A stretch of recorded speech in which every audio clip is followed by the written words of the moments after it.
안녕하세요. 토토유레카 토레카입니다. 맨유의 리그 순위가 아래로 떨어질수록 재평가를 받는 감독이 있죠. 바로 오늘의 주인공 스페셜 원 주제 무리뉴입니다. 성적 부진을 이유로 맨유에서 쫓겨나다시피 하며 이별을 맞이했던 그는 맨유 감독 퇴임 후 언론과의 인터뷰에서 17-18 시즌 맨유에서 차지한 리그 2위는 나에게 가장 큰 업적이다 라는 전설적인 어록을 탄생시키며 전세계 맨유 팬들의 속을 뒤집어 놓기도 하였습니다. 이렇듯 빠꾸 없는 발언들과 화려한 언변으로 언론의 주목을 한몸에 받는 감독입니다. 실제로 맨유는 리그 2위를 찍은 이후 계속 순위가 아래로 내려가고 있고, 여전히 맨유가 패배를 기록하거나 좋지 못한 순위를 찍으면 역시 그는 명장이었다 라며 재평가되고 있습니다. 거침없는 현올림과 대쪽같은 성격을 가진 상남자 무리뉴는 현재 소소하게 해설자로서 입담을 뽐내며 감독 휴식기를 갖고 있는데요. 레알 마드리드 등 빅클럽을 이끌며 우승컵을 안겨주었던 리즈 시절도 있었지만 첼시나 맨유에서 연이어 성적 부진과 선수단 장악에 실패하며 이별을 통보받기도 했습니다. 하지만 클라스는 어디 가지 않기에 그의 향후 감독직 거취에 대한 썰들이 끊이지 않으며 유럽의 명문 구단은 물론 감독직이 불안해 보이는 팀들이 생기면 가장 먼저 썰이 뜨는 가장 핫한 감독 중 하나입니다.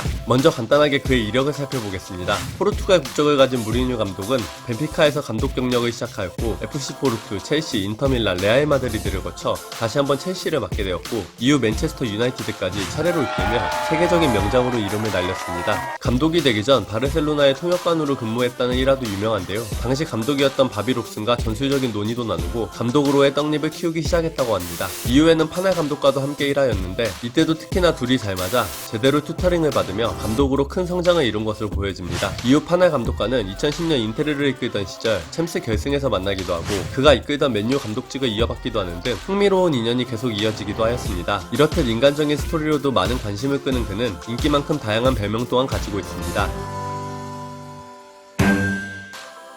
먼저 가장 공식적으로 많이 쓰이는 스페셜 원이 있는데, 기자회견을 하며 스스로를 어중이 떠중이와는 다른 유일무이한 존재라며 자신감을 내비쳤는데, 그 시절 포르투를 이끌고 UEFA와 챔스를 연속해서 우승하고 최고의 인기를 끌었던 시기라 반박 불가였던 발언이기도 했습니다. 또 축구 외적으로 멋진 외모와 수트핏으로 얻은 무간지라는 국내 팬들이 부르던 애칭도 있었습니다. 트래블을 차지한 인터밀란 시절 배나오고 추리닝만 걸치던 타 감독들과는 다른 비주얼을 보이며 외모로도 큰 인기를 끌기도 하였죠. 이 시절 모습은 정말 간지 그 자체였습니다. 물론 성적도 좋았고요. 이후에는 자신의 전술 실패를 인정하지 않는 인터뷰들과 경기 패배 후 거침없이 선수 탓을 하기도 하며 무졸렬이라는 불명예스러운 별명을 얻기도 하였습니다. 감독으로 무리뉴는 최근의 성적들 때문에 욕을 먹기도 했지만 감독 최초로 유럽 4개국 대표리그에서 모두 우승한 커리어를 갖추고 있습니다. 고기도 먹어본 놈이 먹는다고 챔스 우승 이외에 빛나는 커리어 또한 비기어를 원하는 많은 명문팀들이 그를 원하는 큰 이유겠죠. 최근 그와 링크된 썰들만 살펴봐도 구단의 이름값이 상당합니다. 일단 가장 눈길을 끌었던 기사 중에는 손흥민이 있는 토트넘과 접촉설이 있는데요. 최근 토트넘의 하락된 경기력과 포체티노 감독과 구단 수뇌부의 불화설 등 다양한 추측성 기사들이 넘쳐나면서 무리뉴 감독의 토트넘 부임설이 꽤 설득력 있게 다가왔습니다. 하지만 토트넘이 선수단에 쓰이는 돈이나 재정 운영을 보았을 때 무리뉴 정도의 감독을 모셔올 수 있을까 하는 의문이 생깁니다. 또 사실상 중위권 팀이었던 토트넘을 잉글랜드 상위권으로 올려놓은 포체티노 감독을 그렇게 쉽게 버릴 것 같지 않다는 생각이 듭니다. 몇몇 국내 팬들에게는 손흥민과 무리뉴 감독의 만남이라는 흥미로운 상상의 기대감을 보이기도 하였죠. 요즘 기대만큼 퍼포먼스를 보이지 못했던 지단의 레알 또한 무리뉴 감독이 재부임할 가능성이 있는 클럽의 명단에 이름을 올렸습니다. 무리뉴 본인 또한 레알 마드리드에서의 업적들과 경험을 소중하게 생각하기도 하고 레알의 페레스 회장과의 깊은 관계를 가지고 있기도 하죠. 다음으로는 독일의 대표 명문 구단 바이에른 뮌헨과 도르트문트와도 차례로 이어졌는데요. 특히 최근 도르트문트와 있었던 부임설은 꽤 디테일한 내용이 나오기도 했습니다. 무리뉴 감독이 독일어 공부를 하고 있다고 알려지고 그의 커리어에 독일 팀에서의 우승컵이 없어 동기부여도 확실한 상황임이 밝혀지며 팬들 사이에서는 많은 이야기가 오갔습니다. 결국 도르트문트 회장까지 나서며 소문진화에 나서는데 미래는 아무도 모르죠. 이외에도 가볍게 이야기가 나왔던 클럽 중에는 이강인이 뛰고 있는 발렌시아, 프랑스의 올림피크 리옹, 포르투갈의 벤피카, 잉글랜드의 뉴캐슬 에버튼 등 리그 우승권의 팀부터 감독이 공석인 팀들까지 매우 다양한 팀들과의 썰들이 풀어지고 있는 실정입니다. 또 가장 최근에는 아스널과의 링크도 뜨고 있는 상황인데요. 영국의 대표지라시 더 선에 출처라 공신력은 낮지만 요즘 경기력이 좋지 못한 상황인 아스날도 새롭게 무리뉴 리스트에 이름을 올렸습니다. 최근 이러한 상황 속에 레알의 지단 감독은 인터뷰를 통해 감독 교체에 대한 언론의 보도들에 불쾌함과 감독직 유지에 대한 의지를 밝히기도 했습니다. 아마도 소문들 속에 자존심도 상하고 속도 많이 상했을 것 같네요. 이렇듯 다른 감독들의 정신 건강을 위해서라도 무리뉴 감독이 어서 거취를 정했으면 좋겠습니다.